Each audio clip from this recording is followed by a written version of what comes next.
Nah, di tengah kegalauan dan kerisauan batin semacam itulah akhirnya SBY mencoba menunjukkan itikat baiknya bahwa dirinya sosok yang terbuka dan siap untuk bekerja sama politik demi kepentingan bangsa dan negara melalui mimpi yang diposting melalui akun.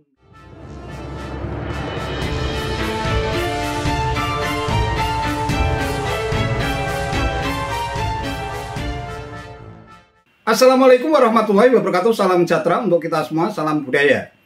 Sahabat-sahabat tercinta sebangsa dan setanah air yang sangat saya hormati, melalui akun Twitternya @sbyudhoyono pada tanggal 19 Juni 2023, Presiden ke-6 RI SBY memosting tweetan yang membeberkan mimpinya naik kereta bareng dengan Presiden ke-7 RI Jokowi dan Presiden ke-5 RI Megawati Soekarno Putri. Ada 4 tweetan yang terkait dengan mimpi SBY itu. Pertama, saya bermimpi di suatu hari Pak Jokowi datang ke rumah saya di Cikeas untuk kemudian bersama-sama menjemput Ibu Megawati di kediamannya. Selanjutnya kami bertiga menuju stasiun Gambir. Tweetan kedua, di stasiun Gambir sudah menunggu Presiden Indonesia ke-8 dan beliau telah memberikan karcis kereta api Gajayana ke arah Jawa Tengah dan Jawa Timur. Karena masih ada waktu, sejenak kami berempat minum kopi sambil berbincang-bincang santai. Tweetan ketiga, setelah itu kami bertiga naik kereta api Gajayana yang siap berangkat ke tujuan. Di perjalanan kami menyapa rakyat Indonesia dengan hangat. Rakyat yang pernah kami pimpin dengan penuh kesungguhan hati. Memimpin bangsa yang tak pernah sepi dari tantangan. Cuitan keempat, sampai di Solo Pak Jokowi dan saya turun dari kereta. Pak Jokowi kembali ke kediamannya, saya terus ke Pacitan dengan bus.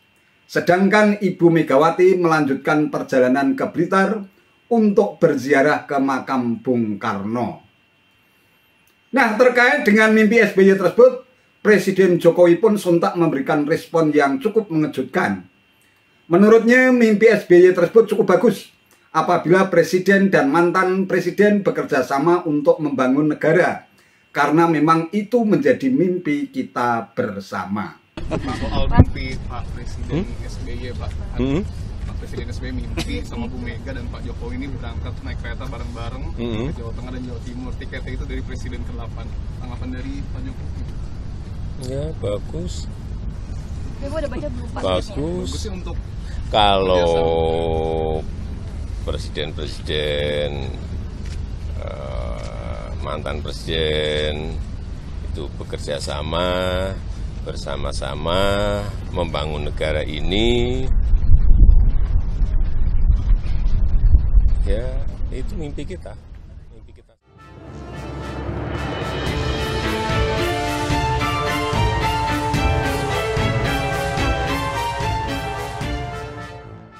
Sahabat-sahabat tercinta sebangsa dan setanah air yang sangat saya hormati, terlepas dari respon Presiden Jokowi, memang mimpi SBY yang dibeberkan di akun media sosialnya itu bisa mengandung multitafsir.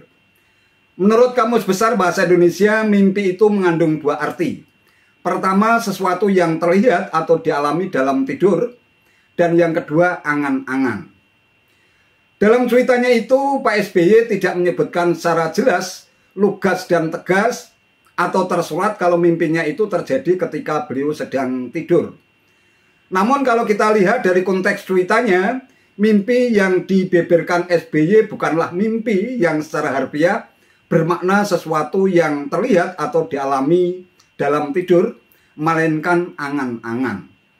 Dengan kata lain, mimpi dalam konteks cuitan SBY adalah angan-angan atau keinginan yang diharapkan bisa terjadi agar mantan presiden dan presiden yang sedang memerintah bisa saling bekerja sama untuk memajukan kehidupan berbangsa dan bernegara, tidak seperti saat ini, di mana antara mantan presiden dan presiden yang sedang memerintah terjadi gap atau jarak, bahkan terkesan saling klaim sebagai sosok pemimpin yang terbaik. Dalam penafsiran awam saya, mimpi SBY dalam cuitannya itu sesungguhnya SBY sedang mengekspresikan kegalauan dirinya di tengah situasi politik yang sangat tidak menguntungkan buat SBY. Pertama, SBY galau sebagai seorang mantan presiden 2 periode tahun 2004 hingga 2014, dirinya merasa tidak dihargai dan dihormati sebagaimana mestinya.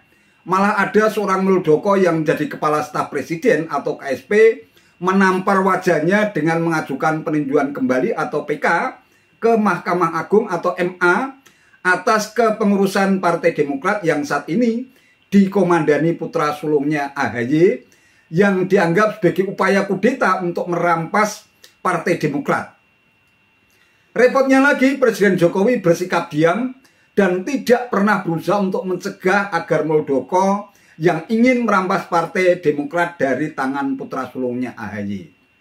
Yang kedua, SBY galau memikirkan masa depan politik putra sulungnya yang menduduki posisi strategis sebagai Ketua Umum Partai Demokrat, tetapi memiliki posisi tawar yang begitu rendah, bahkan tak jarang dipandang hanya sebelah mata oleh parpol lain.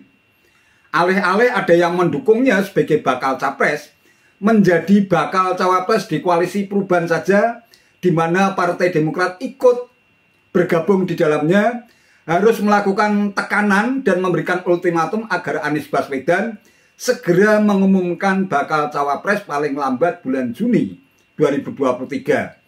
Dan jika tidak diumumkan segera, maka Partai Demokrat bakal melakukan evaluasi dengan mengalihkan dukungannya kepada Anies Baswedan. Situasi seperti ini bisa saja membuat suasana batin SBY cukup terganggu dan merisaukannya. Di tengah kegalauan semacam itu mendadak muncul pernyataan dari Ketua DPP PDIP Puan Maharani bahwa putra sulungnya AHY masuk radar sebagai bakal capres Ganjar Pranowo yang layak untuk dipertimbangkan.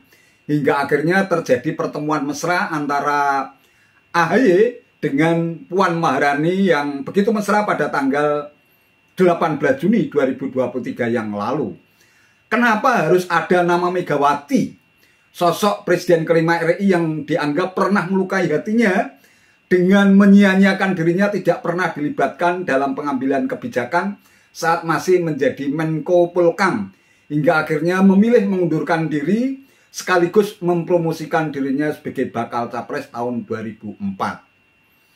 Nah, di tengah kegalauan dan kerisauan batin semacam itulah akhirnya SBY mencoba menunjukkan itikat baiknya bahwa dirinya sosok yang terbuka dan siap untuk bekerja sama politik demi kepentingan bangsa dan negara melalui mimpi yang diposting melalui akun media sosialnya itu. Benarkah demikian? Ini hanya sebatas tafsir. Soal benar atau tidaknya, wallahu alam, tentu sangat subjektif dan masih banyak tafsir-tafsir lain. Itu saja yang bisa saya sampaikan. Terima kasih atas perhatiannya. Wassalamualaikum warahmatullahi wabarakatuh.